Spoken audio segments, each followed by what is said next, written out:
Buffalo. Big dubs for the Bills. 35-0 victory here in week 2 as they squish the fish down in Miami. It is hunt or be hunted in the NFL. And down in Miami today, the Dolphins were ringing the dinner bell. There was blood in the water, and the Buffalo Bills were like sharks circling. They went in, and they got their catch. Today, it was fried dolphin on the menu for the Buffalo Bills. That's right, they squished the fish again.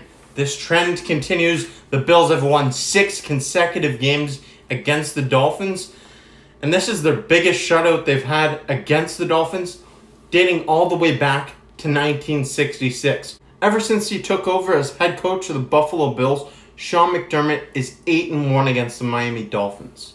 And today was his most convincing victory against this team of all of them. Everything was clicking for the Bills on both sides of the football. Defensively, they pitched a shutout and they had 6 sacks. And then offensively, you got 35 points. That's outstanding. Rather, it's impeccable. You can't get any better than that. Unfortunately, early in this game, Miami Dolphins quarterback Tua Tagovailoa left with a rib injury. He didn't come back, so we hope for the best and hope for a speedy recovery for him. You never like to see a player go down with an injury, especially this early. But that doesn't take away from what the Bills did down in South Beach here today. They dominated. Right from the get-go, defensively, they shut down the Dolphins on their first drive.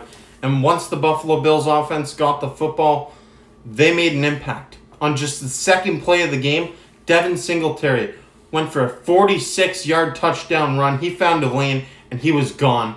Touchdown Buffalo, 7-0 early. And on just their second drive, they followed that up with another touchdown. Stephon Diggs with a 5-yard touchdown reception to make it 14-0 early, still in the first quarter. The Bills went into halftime leading this game 14-0, getting some nice offensive output. Only 55 yards passing from Josh Allen in the first half. But the defense held up their end of the bargain as well. They had 4 sacks, and they were getting sacks, a lot of pressure in this game from not only their defensive front, but also from their secondary. 3 of the 6 sacks in this game came from their secondary. That's a bit unusual. There's clearly a lot of blitzes in this game. And in the second half, much like it was all first half, it was all Buffalo. This game was all Buffalo. Dawson Knox had an 8-yard touchdown reception from Josh Allen on the first Bills offensive drive of the second half. And then in the fourth quarter, Zach Moss had 2 touchdowns after he didn't play last week. And in his first drive that he did play in this week, he fumbled the football. He was in the doghouse a bit until late in the game, and he made the most of his opportunities. He made up for that fumble earlier in the game. And that's something you love to see. You love to see accountability, hold yourself accountable, and make up for that later in the game. Zach Moss did it with those 2 touchdowns, but all in all, you'd like to see him limit those turnovers. Turnovers were critical in this game, as they are in every NFL game. The Bills forced 3 fumbles, 2 of which they recovered, and then they had an interception in this game as well. And I was talking about how I'd like to see players hold themselves accountable and make up for plays, make up for their mistakes earlier in the game. And I saw that on one of the turnovers that Levi Wallace forced. He had an interception in this game, and that came just a few plays after Levi Wallace had taken a 15-yard taunting penalty to give the Miami Dolphins offense a fresh set of downs. I love that response, and I love the way that the Bills defense shut down Miami all game long. The Dolphins couldn't get anything going offensively. The Bills took the lead, and they never looked back. I must say, I've really liked what I've seen from the Bills backfield early on through the first 2 weeks of the season. Devin Singletary has rushed for over 6 yards per carry in each of the first 2 games of the season, and we know that he bulked up this offseason.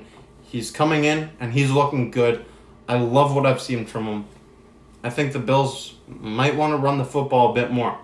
It's really not part of their philosophy to run the football a lot, and I don't think that they're going to ever run the football as much as they throw it. But I don't think this team should be afraid to run the football at all. Devin Singletary has looked outstanding, and Zach Moss is a great short yardage situation guy to have in your back pocket. But this defense stole the show in this game. They were stellar. Josh Allen completed 17 of 33 passing attempts, and he had 2 passing touchdowns to an interception. He also rushed the ball 6 times for 40 yards. So Josh Allen just being Josh Allen. He's historically been great against the Miami Dolphins. He continued that today, and I'm thrilled with this victory all around. This was a great team victory for the Buffalo Bills. Nobody really stole the show in this one, but there was a lot of contributors all around on both sides of the football. That's what you need in a team sport like football. There's not too many better feelings than getting your first win of the season and having it be against a division rival. The Buffalo Bills just squished the fish in Miami on the road. On the road, they defeated the Dolphins 35-0. The Bills will see this team again in Week 8. I have tickets to that game. Hopefully the Canadian-US border, hopefully that situation gets resolved and I can get down there for that game because I'm hyped up. And wow, what a game. I'm thrilled. I know you are too. Let me know your thoughts in the comment section about this game. Big Bills victory. 35-0. A big 0, a big fat goose egg on the scoreboard for the Miami Dolphins. I love it. Thank you for watching this video. Thank you for watching this week's Buffalo Bills fan reaction video, and stay tuned for next week's video. Until then, I'm your guy Jake.